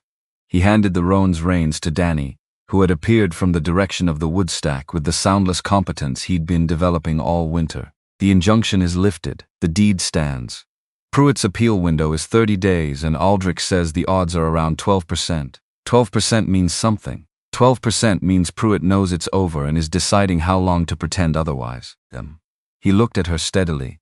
He left the territory the day after you went to Greer's the second time. Apparently his assessment of the situation changed. Something moved at the corner of his mouth. Aldrich says Pruitt paid him for a month and got 2 weeks. Mae absorbed this, let it settle into the fact of it rather than the relief of it. She had learned not to spend the relief until the fact was fully solid. Come inside, she said. You've been on a horse for 4 days. The cabin received him back with the indifference of spaces that had no opinion about who occupied them, and yet the room changed when he walked into it, not dramatically. It was the same room, the same low ceiling and warped floor and tilted mantel, but it had a quality with him in it that it didn't have without him. The way a room changed when the thing that belonged in it was returned to its place. Mae made coffee. Red sat at the table with the buffalo coat draped over the chair back, and she set a cup in front of him and sat down across, and they drank in the manner they'd developed over 6 weeks of late evenings, without needing the silence to be filled. Danny came in from the lean-to, stomped the snow from his boots at the door, and sat down at the table with the account ledger he'd been working on. He did not say anything to Red directly, but he positioned himself close enough to the lamp that the light fell across both the ledger and the man across from him, which was its own kind of statement. After a while, Red said, "You've been carrying the remainder correctly." Danny looked up. "I can tell from there? Column work is visible from here." He studied the ledger. "You moved past basic accounts. But Mae taught me the timber calculation last week." A pause. "It's harder than the supply ledger. Everything useful is at first." Danny considered this with the gravity he brought to information from sources he'd decided were credible. Then he went back to the ledger. The fire worked at its business. The lamp made its small circle of light. When Danny finally set down his pen and took himself home with the focused intention of someone who understood that some evenings had a shape that required fewer people, the cabin went quiet in the particular way it went quiet when it was only the two of them. Mae got up and put more wood in the stove. When she came back to the table, she didn't sit. She stood at her end of it, her hands resting flat on the surface. She looked at Red and he looked at her, and the thing between them that had been building since November and had no name she'd been willing to use yet was fully present in the room. Not building anymore. "Arrived. I went to the tree," she said, "before you came back." He waited. "I told Joe I was going to say yes." She held his gaze with the steadiness she'd applied to everything in her life that required it. Not hardness, not performance. The clean attention of someone who had decided what was true and was saying it. "I needed to say it somewhere that cost something before I said it to you, so I'd know I wasn't saying it because I was afraid or because I was tired of being alone, or because the arithmetic made it sensible." She paused. "I'm saying it to you two now. Yes, whatever you're proposing. The town, the hotel, the rest of it. Yes. Red set his cup down with a care that was not about the cup. The rest of it, he said. And then again quieter, the rest of it. He stood up. He moved around the end of the table and she didn't step back, because stepping back had never once been her instinct, and he stopped in front of her, and he was very large in the small space, and the firelight came from behind him and made him all warm edges and shadow. She looked up at him. He put his hand against the side of her face, carefully, the rough warmth of his palm against her cheek, the hand she had seen lying open in the snow, palm up, the morning she'd found him. The hand she had felt close around her wrist with the unconscious force of a man who had no idea what he was doing. The hand that had turned the land deed over and over in the lamplight, checking its edges. That hand, against her face now, present in a way that had nothing to do with any of those other times. The deed, he said. Quiet, what about it? I had Aldrich draw up a transfer in Denver. The cabin parcel, your land. The ground the tree is on. All of it transferred to you in your name, independent of everything else. His thumb moved against her cheekbone once. Whether you said yes or no, you should have had that from the beginning. It shouldn't have been mine to hold. She looked at him for a long moment. You did that before you knew what I was going to say. I did it the first day I was in Aldrich's office before the hearing. The specific shape of what this meant. A man who had removed his own leverage before he'd asked for anything. It settled into her chest with a weight she hadn't expected, and that required a moment to accommodate. She reached up and put her hand against the lapel of his shirt, felt the solid reality of him underneath the fabric, and tilted her face up because she was a woman who had always moved directly toward the things she decided were true. The kiss was not gentle exactly, and not rough. It was the kiss of two people who had been moving toward this for 12 weeks through an accumulation of iron spoons and gold coins and Denver roads and pine trees and arithmetic in the margins of supply ledgers, and it arrived with the combined weight of all of that, which was considerable and lasted long enough to be entirely real. When they separated, Delahorne's voice came from absolutely nowhere. Because Delahorne had apparently let herself in through the back door at some point, which she had a key to in case of emergencies, and was standing near the kitchen shelf holding a jar of preserves she'd brought, and looking at them with an expression of complete unsurprise. I came to drop off the BlackBerry, Della said. I'll just leave it here. Mae looked at Della. Della looked at Mae. And then Della looked at Red with the frank assessment of a woman who had been a neighbor long enough to have opinions. You're taller than I expected, Della said. I've been told that. Walt Greer said you were a big man. I thought Walt was being Walt. Della set the jar on the shelf with the precise care of someone declining to make a scene. Good evening, Mr. Harlan, Mrs. Horn. Della went back out the way she'd come in, pulling the door shut behind her with a click that was somehow both discreet and entirely communicative of everything she was choosing not to say out loud. The silence she left behind had a different quality than the silence before. Mae looked at the door, looked at the jar of blackberry preserves on the shelf, looked at Red, who was looking at the door with the expression of a man encountering a domestic situation that was entirely outside his previous experience and finding it, against all expectation, genuinely interesting. She has a key, Mae said. I see that for emergencies, of course. A pause that was not uncomfortable. Come sit down, Mae said. I have something to tell you, she told him plainly.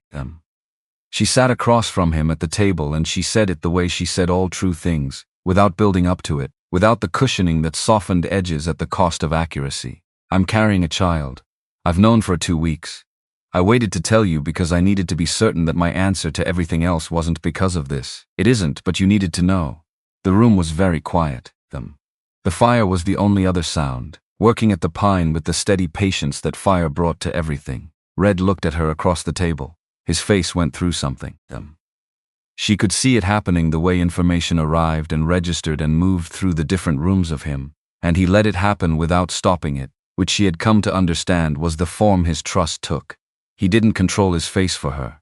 He let her see it. What she saw was not alarm. Not the specific calculation of what this changed, and whether what it changed was workable. What she saw moved from the initial registration of the fact through something careful and deliberate, and then through something else entirely.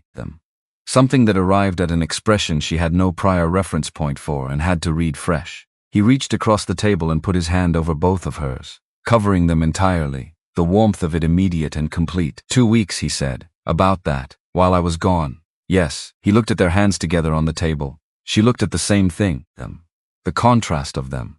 Her hands that were scarred and work-ruined and capable of most of what the country had asked of them. and his hands that were larger versions of the same thing. The hands of a man who had driven stakes and strung wire before he'd had the money to pay other men to do it. "You're all right," he said. Not a question, the statement of a man confirming a fact he needed to be sure of. "I'm well." "And you waited 2 weeks to tell me, because you needed to know your decision was your own first." "Yes." He was quiet for a moment, in which the fire said something neither of them needed to interpret. "Good," he said, his voice quiet and entirely without ambiguity. The voice he used when he was being most direct, which was the voice she trusted most. "I mean that." He looked up from their hands to her face. "I don't want you to decide things because of circumstances. I've had enough decisions made under pressure to know they don't hold the same way. Whatever you decide, I want it decided by you on your own terms. That's the only version of it worth having." Mae sat with this. With the specific quality of being seen accurately by someone who wasn't trying to manage what they saw. "It changes the timeline," she said. "Timelines adjust." His voice had a gentleness in it she'd heard only a few times. The gentleness that existed underneath the efficiency like a layer of different stone. "The hotel plans, Mae. I've been building things for 20 years. I know how to adjust a plan. What I haven't known how to do for 4 years is come home to something that wasn't empty." He pressed her hands once, firmly. "That's the part I don't know how to adjust. That's the part that can't wait." She looked at him for a long moment. Then she turned her hands over under his so they were palm up, and she held his hands instead of being held by them, and felt the difference between those two things, which was considerable, and mattered. "Tell me what you want the town to be," she said. He looked at her with something she could only describe as startled. Not large startled, not dramatic. Just the small adjustment of a man who had expected one kind of conversation and had been given something better. "What do you want to know?" "Everything. Start with the depot and work outward." So he did. He talked for an hour, longer than she'd ever heard him talk at one stretch, and the quality of it was different from the controlled information sharing she'd grown accustomed to. This was a man talking about something he'd been thinking about alone for a long time and now had someone worth thinking aloud with. The depot would sit at the north end of the valley where the creek grade leveled out. Close enough to the ridge to use the local stone for the foundation, far enough south to avoid the worst of the spring runoff. A hotel first because people passing through needed somewhere to sleep before they needed anywhere else to be. Then a bank, because without one the commerce of the town would leak out to Pueblo and Denver. A stable large enough to service both rail traffic and the ranchers who ran cattle on the north pasture. A general store that could work alongside Walt Greer's operation or absorb it if Walt decided he'd rather retire than compete. A schoolhouse eventually. When there were enough people to justify one. "There are already enough people," Mae said. He looked at her. "There are 17 adults in this valley with children who have no school. Della Horn has been teaching reading on Sunday afternoons in her kitchen because there is nowhere else. Her kitchen seats 6, she held his gaze. A schoolhouse before the bank, before the stable. Before anything that isn't the depot itself."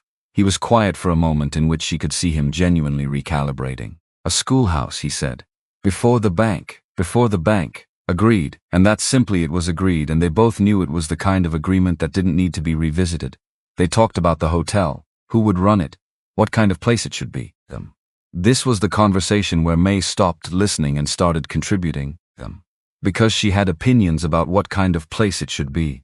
And they were specific and detailed and had been forming them, she realized, since the night Red first mentioned it. "Not a stopping place," she said, "a destination. People who are passing through will stop anywhere. People who want to stay need a reason." She looked at the oil paper window, the darkness outside pressing against its pale surface. "This valley is worth staying in." Most people who come through don't know that because they've only seen it from the trail. You make them know it by building something that reflects it. Something that doesn't look like everywhere else. She paused. "The hotel should use local stone for the ground floor, not timber framing stone. It lasts differently, and it looks different, and it tells people something about where they are before they've even walked inside." Red was quiet for a moment, and she recognized the quality of that quiet. The quality of someone incorporating new information into an existing plan and finding the plan improved by it. "Stone," he said. "There's good granite up the ridge. Danny found an outcropping last spring." "Of course he did." He said it with the tone she'd heard him use with Danny, when Danny did something in the range of expected that was still worth acknowledging. "The hotel name," Mae said. "Not Harlan, I know, not Calloway either. What then?" She thought about the ridge that ran east to west across the entire upper section of the valley, visible from every point below it. The first thing you saw coming in from the south and the last thing you saw going out. The thing that made this valley rather than any other piece of Colorado territory. Ridge House, she said. It's what the place is, not who owns it. He turned it over, said it quietly, testing the weight of it. Ridge House. Then he nodded once. The specific nod that meant something had been decided and didn't need to be undecided. Outside, the January night held the valley in the cold that Colorado kept for its most serious seasons.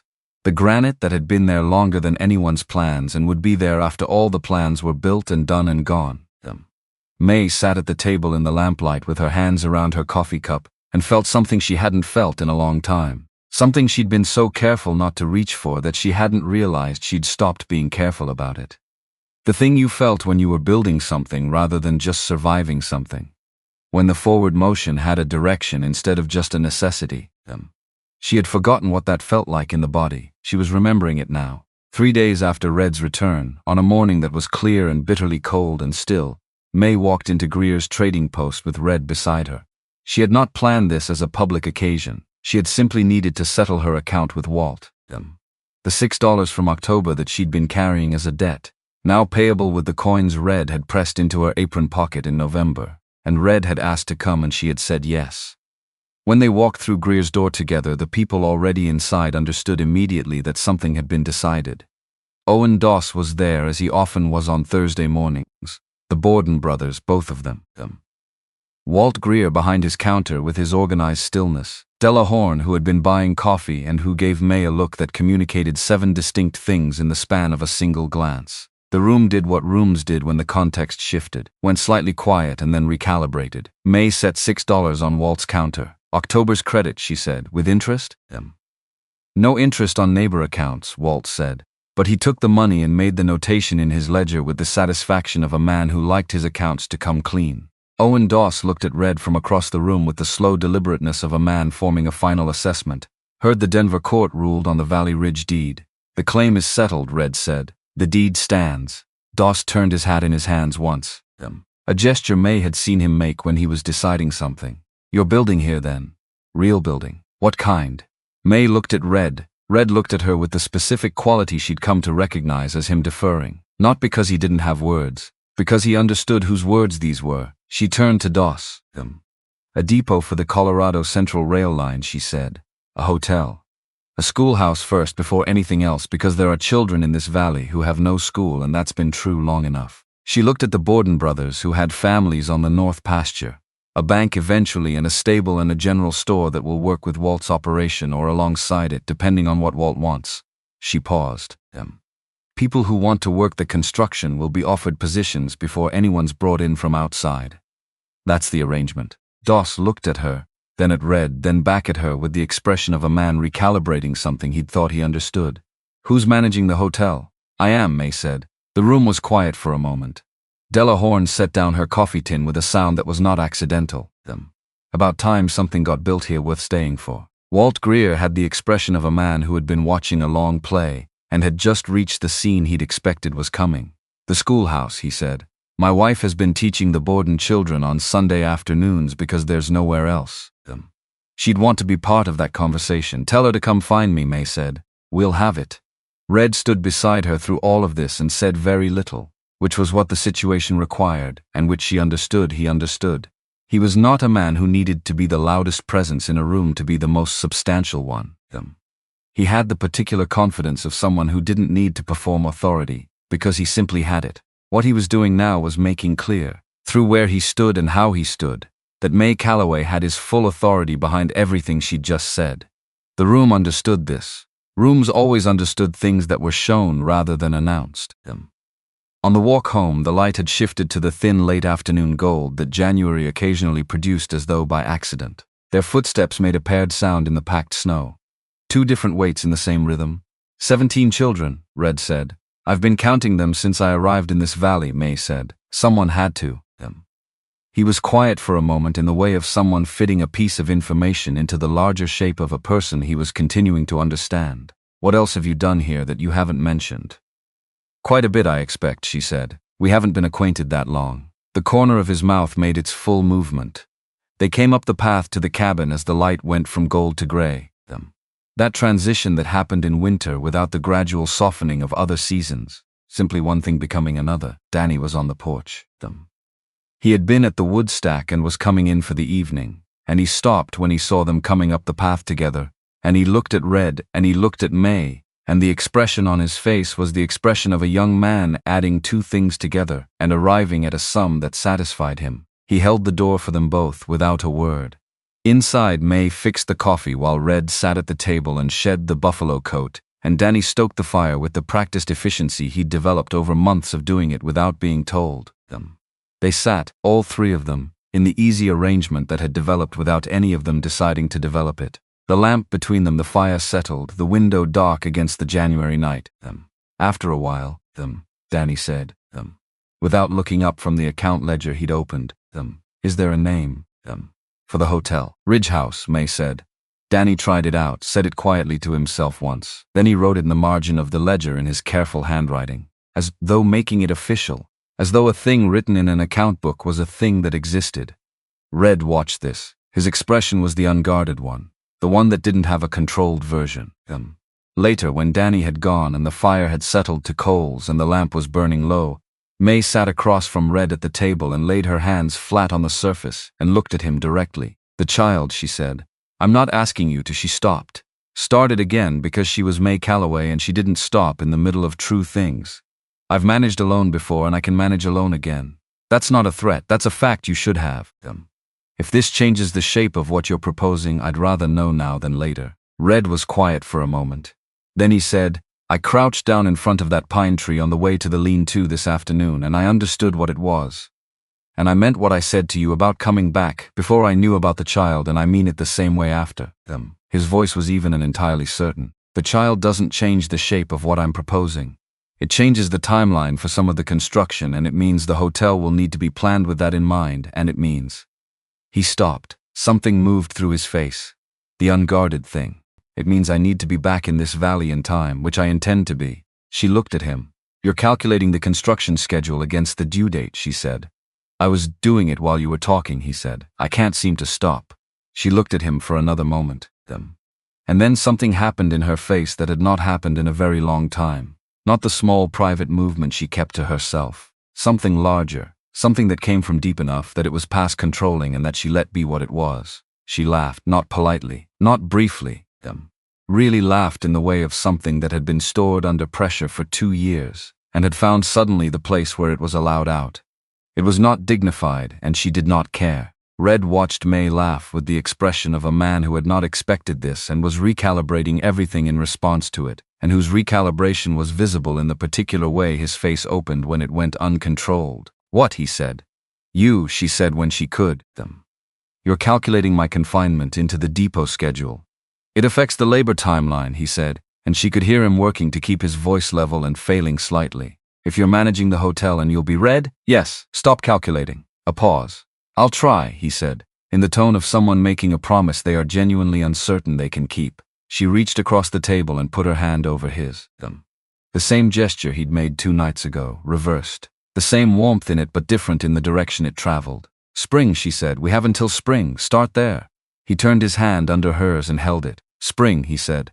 Outside, the January night held the valley in its deep cold and the ridge stood above it all in the dark. The granite that had been there longer than anyone's plans and would be there after all the plans were built and done and gone. Somewhere above the snowline, the creek was running under its ice, doing what it had always done. Moving toward lower ground, finding the path the landscape offered and following it.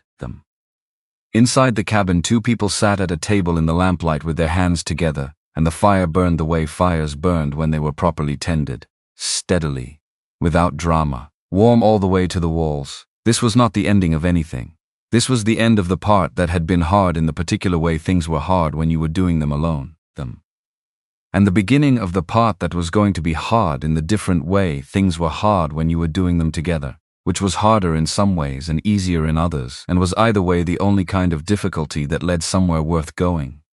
Mae Calloway had been doing the arithmetic of survival for 2 years. She knew how to count what she had against what she needed. For the first time in a long time, when she ran the numbers, they came out even.